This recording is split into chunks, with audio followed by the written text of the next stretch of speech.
Now, Dr. Watson, how about the new Sherlock Holmes story, The Island of Death? Well, Mr. Bell, as I told you, most of that exciting adventure took place on a tiny island in the Scottish Lake District. However, it began innocuously enough, as so many of our adventures began, in our rooms at Baker Street. It was on a stormy September evening, and Holmes and I were seated on either side of our fireplace. I remember after dinner that he began to analyze the old cliché that truth is indeed stranger than fiction.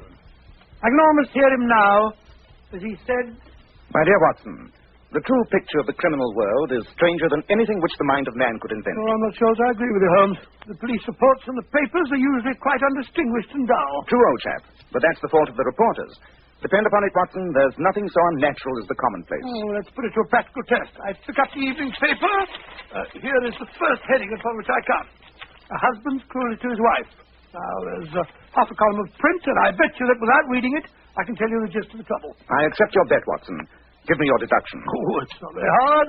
There is, of course, the other woman. The extra drink, the push, the blow, the bruise, and the sympathetic sister or landlady. The crudest of writers could invent nothing more crude. Your example is an unfortunate one for your argument, old fellow. Very fortunate. The article to which you refer is the Dundas separation case. The husband was a teetotaler. There was no other woman, and the conduct complained of was that he had drifted into the unfortunate habit of winding up every meal by taking out his false teeth and hurling them at his wife. An action which I think you will agree is not likely to occur to the imagination of the average storyteller. Hurling false teeth? Absolutely fantastic. Quite. What else could that be? You expecting a visitor? Yes, Watson, I am.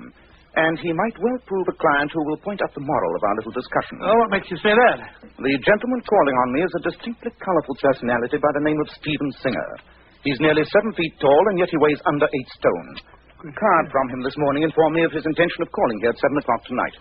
You said that he weighs under 8 stone? That's only 130 pounds.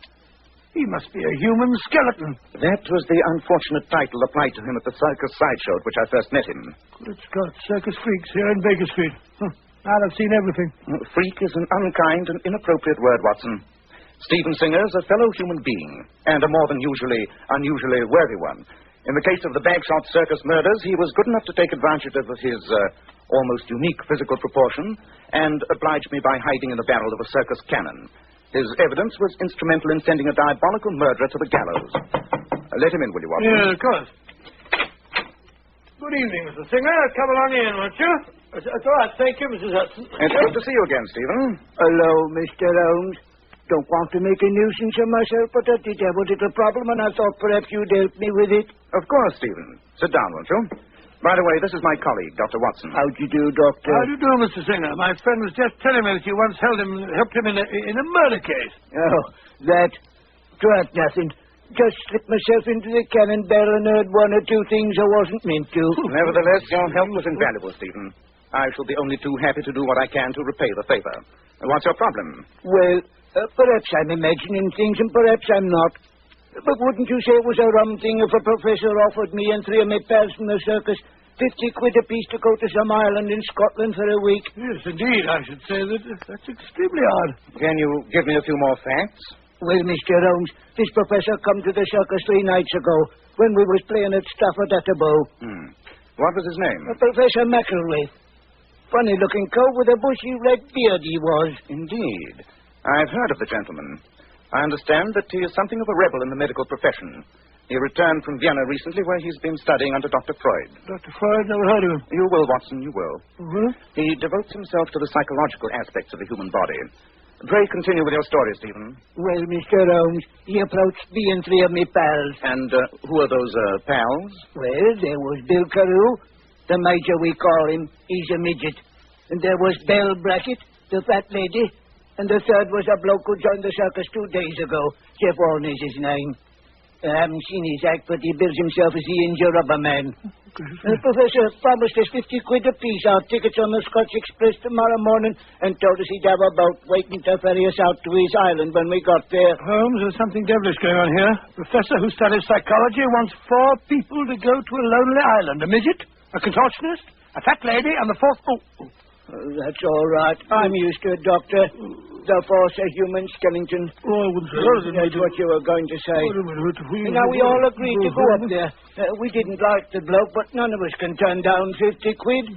But we got to talking after he'd gone. Supposing he's up to doing us a bit of no good. And anyway, he made us sign that paper. Paper? What paper? I don't remember it too well, Mr. Holmes, but it did say that if anything was to happen to us, the professor wasn't responsible.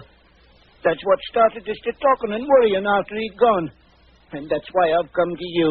I'm glad that you did, Stephen. Did you inform your friends of your decision to come to see me? No, Mr. Holmes, I didn't. I might have done it if I'd have been sure you wouldn't have laughed at me. I'm convinced that this is no laughing matter, Stephen. Unless I'm much mistaken, there's devil's work afoot. And then you'll come up there with us, Mr. Holmes? Yes. Tomorrow morning, Dr. Watson and I will meet you in Scotland.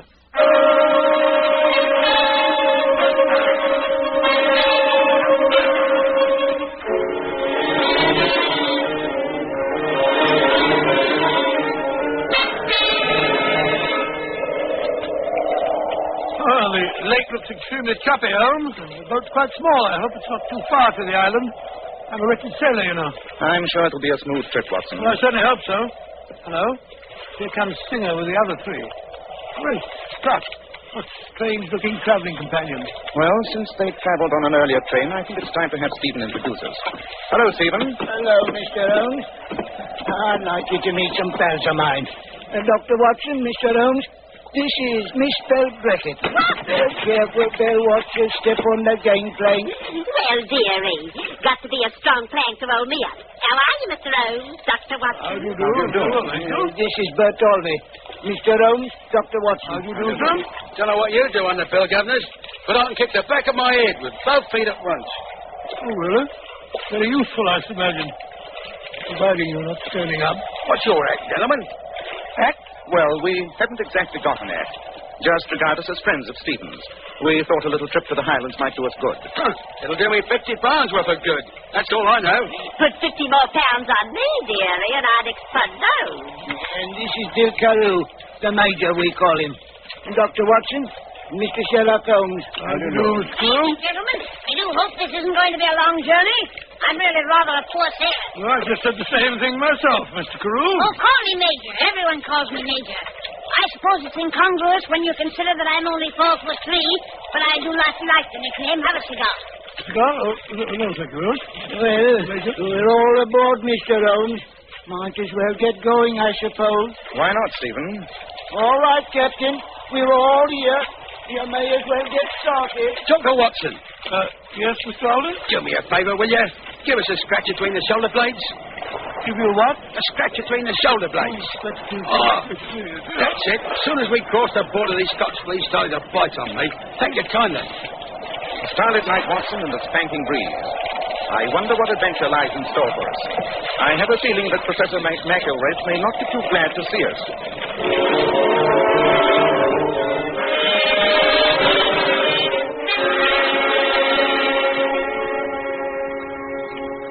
Why did you come here, Holmes? I know who you are and what you do. Why are you so interested in my obscure experiments? For two reasons, Professor McElrath. First, Stephen Singer's a friend of mine, and second, I have an insatiable curiosity, particularly for experiments that require obscurity. I want to know why a student of psychology wishes to isolate 4 malformed humans on a lonely island. All right, stay. Stay to the devil with your boat. You can't leave this island until I give the word. My inquisitive friends. Quiet! Quiet! The 4 of you and my employees for the next few days. 2 of you, Sherlock Holmes and Dr. Watson, are uninvited guests. Professional meddlers, as they assured me. And I have no reason to doubt that assurance. Holmes here, the man's as mad as a hatter. Watson. Since you're all to be on my island during my experiments, I should like you to study this map and acquaint yourself with the place. Here you'll see are the guest houses, all interconnected by telephones. And I've installed the very latest form of that admirable new device. Now, down this path lies the snake house. Snakes? I can't bear snakes. It may not be necessary for you to meet them, Miss Brackett. Of course, I do use them in my experiment. How? Now, this path over here leads to the haunted watchtower. An interesting edifice, as you will discover. 7 enemies of James VI met a most peculiar death there. You'll find that they continue to meet that quite regularly. Look here, Professor. I don't like the sound of this. Nor do I. You tell us what these experiments are that you keep talking about. With pleasure. I've long known that the malformation of the body of freaks, if you'll forgive the expression, is caused by glandular deficiencies and imbalances. My studies have convinced me that these same glandular defects produce psychological alterations. For instance, you, Miss Battle, weigh 4 times as much as you, Mr. Singer. It'll be interesting to see how differently each of you reacts to the same stimuli. What do you think we are? Guinea pigs? You talk of applying different stimuli to these people, Professor McElwraith. What kind of stimuli do you intend to apply, may I ask? Every stimulus that the men and resources of this island will enable me to apply. Fear, hunger, desire, envy, hatred. This should prove most illuminating. Most illuminating. I won't stand for it. We're human beings, not a bunch of animals. That's right. Let's go out. No, you're right, Belle. Of course he is. The bloke's balmy. Let's get on the boat and go back. I quite agree with you, sir. You're absolutely inhuman, Professor. Mind your own business, you maddling fool. I paid these people to come here, and they're good to stay. You and your friend are more than welcome to leave, however. No, Professor. I shall make myself personally responsible for seeing that these good people return to the mainland tonight. That's right, that's right. Indeed. And you must be an extremely strong swimmer, Mr. Holmes. What do you mean? The boat left this island an hour ago. It will not return for 5 days. You fools! You grotesque idiots! You're trapped! So go to your quarters, all of you. Go on! And don't be surprised if I begin my experiments before the night is over.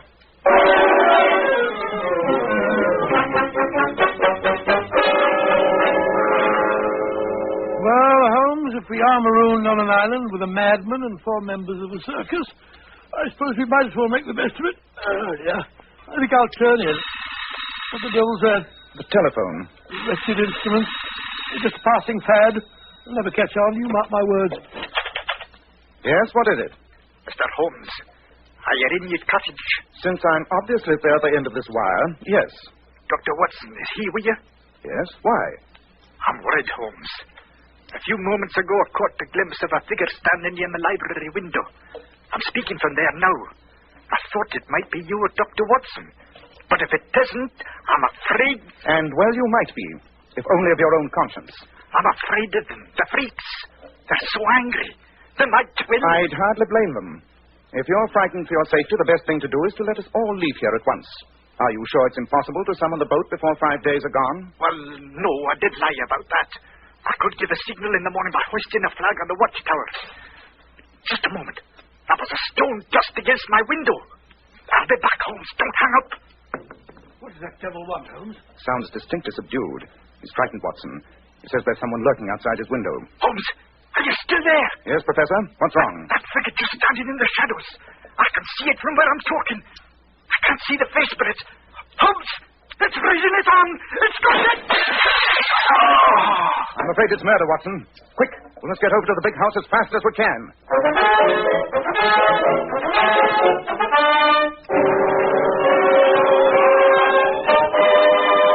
In just a moment, we'll find out just what happened to Professor McElwraith.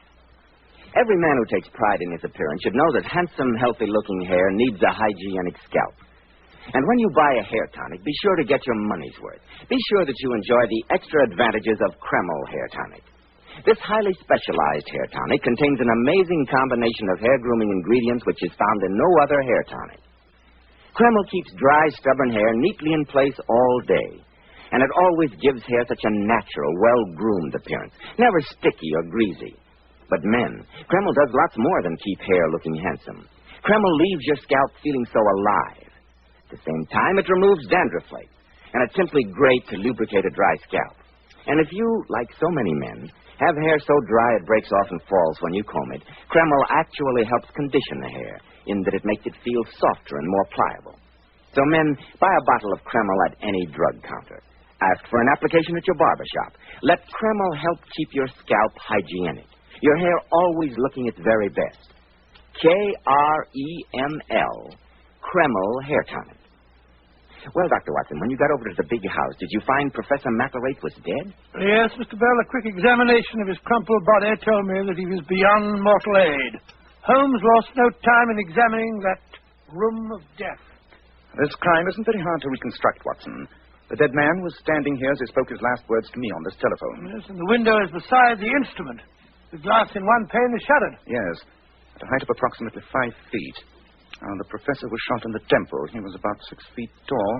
The line from his wound through the broken pane would indicate that the killer stood out there in the rose garden. What's up, Mr. Holmes? Yes, we heard a shot.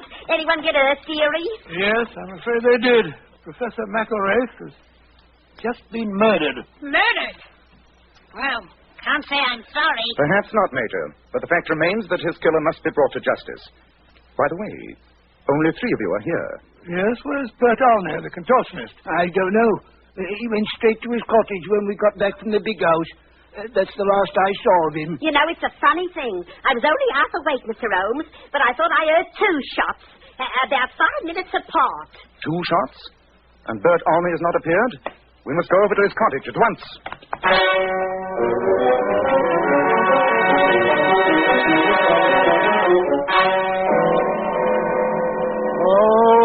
Oh, poor Bert. Is he hurt bad, Dr. Watson? No, a flesh wound in the back. He was lucky. Curious. Observe the revolver lying on the floor beside him. The same caliber as the one used to kill the professor. See what Bert's done, Mr. Holmes. He killed the professor to save us all. That's right, Stephen. And then he tried to kill himself because he knew you'd catch him, Mr. Holmes. That's the way it must have been. Oh, he was a brave man. An interesting theory. Yes, but only a theory. Look at the position of the wound. I'll stake my medical reputation that it couldn't possibly have been self-inflicted. Holmes, this has been an attempt at another murder.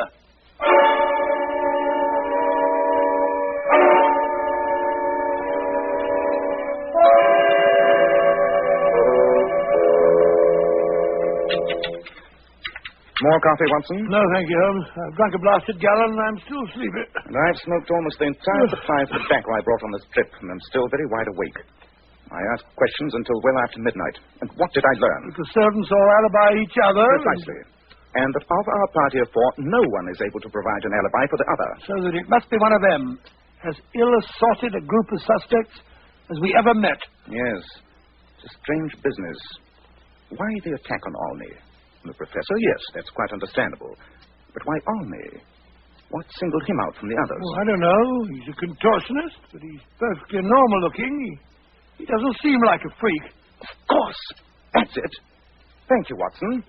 You've given me the other end of the thread. Oh, have I? Round up the others and bring them to the haunted tower. Dawn is beginning to break, but before we hang that signal for rescue, I shall find the answer to this bizarre problem.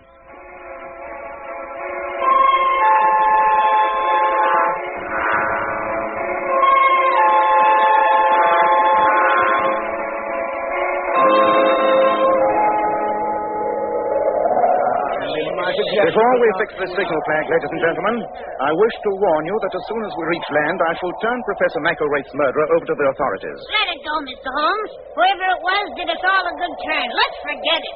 I'm afraid that murder is not a matter to be forgotten, Major. But surely you haven't forgotten the attempt on your own life, Mr. Alney. I feel nearly as good as new, Governor. I think the Major's right. Let's forget it. No, Mr. Alney. Not even on your request. Because the whole case centers around you. Who, me? Last night, while the murderer was standing outside his window, the professor telephoned me. He wanted to know if both Dr. Watson and I were in our cottage. The implication is obvious. You mean that the mysterious figure he'd seen resembled us in build? Precisely, Watson. Now, Mr. Singer is nearly 7 feet tall. You, Miss Brackett, if you'll forgive me, could hardly be mistaken for us. You said it, dear. Well, no, the Major. He told us that he's only 4'3". It must have been you, Mr. Alney. But I got shot too. And you said when you examined me that it was impossible. I could have done it. Medically impossible for a normal man, but I'd forgotten your profession. You're a contortionist. You could easily have shot yourself at such an angle. What do you have to say, Mr. Alney? That I, Why not admit the truth? You're not a contortionist, are you? No, Mr. Holmes, I'm not.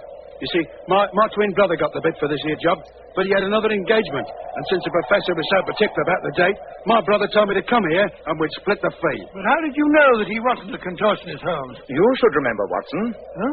When we first saw him on the boat, he complained of the Scottish fleas and asked you to scratch between his shoulders. Oh, did you? A real contortionist would not have needed your assistance. So your medical verdict still holds good, Watson. Olney could not have shot himself. But you ruled the rest of us out, Mr. Holmes. Not quite, Stephen. The simplest answer is that the mysterious figure that the professor described was disguised. Disguised? That theory would be confirmed by the fact that the killer, when he was in the garden, saw the professor standing at the telephone and deliberately attracted his attention by throwing a pebble at the window. Look here, Mr. Holmes, the sun's well up. I'm tired of all this theory stuff. I'm going to hang the flag on the tower. Very well, Major. But, Mr. Holmes, don't keep us on edge like this. Yes, dearie. You said someone disguised themselves. Now, who was it? Well, surely the answer's apparent. Not to me, it ain't. Could you, Miss Brackett, have reduced your excessive weight to appear the size of a normal man? No. Nor could you, Stephen, have decreased your excessive height. But the Major could have made himself appear taller with improvised stilts. And the Major's the only possibly guilty party. The Major? Blimey, it's hard to believe he'd done it. Well, even if he did, I still don't think we ought to turn him in, Mr. Holmes. Oh, no. Remember, he did it for us, dearie. Well, he didn't really hurt me when he took that shot at me. But that's just it, Olney. I might have been tempted if it were only the professor's murder. But he deliberately tried not to murder you, Mr. Olney, but to make it appear that you had killed the professor. But if he's arrested, there'll be a trial, dearie. And if there's a trial, you know how it'll be. They'll make out it was all because he's a freak. It'll be harder than ever for people to accept us just as people. That's right, Mr. Holmes. It'd be bad for all of us. I think the Major has thought of that possibility. Look at him up there on the tower. He's hoisted the flag. Huh? Now he's teetering on the edge of the parapet. He's going to... Major! Blimey, he jumped. Must be a couple of 100 feet down there. He doesn't have a chance. Oh, the poor Major. He's done it for us. Come on, pal. I'll take you back to the cottage. I suggest we all return to our quarters and pack. This unhappy tragedy has reached its final conclusion. What a shocking business. You're right, Dr. Watson. When I came to you in Baker Street, I never dreamed it would end up like this. One thing I'd like to say, Mr. Holmes. Yes, Stephen? I want to thank you, not just for solving the case, but because you treated all of us not as freaks, but as ordinary human beings. Makes a big difference, you know. I know of only one way to treat people, Stephen, and that is as each person deserves to be treated. If Professor McElraith had only realized that truth, he would not have paid with his life.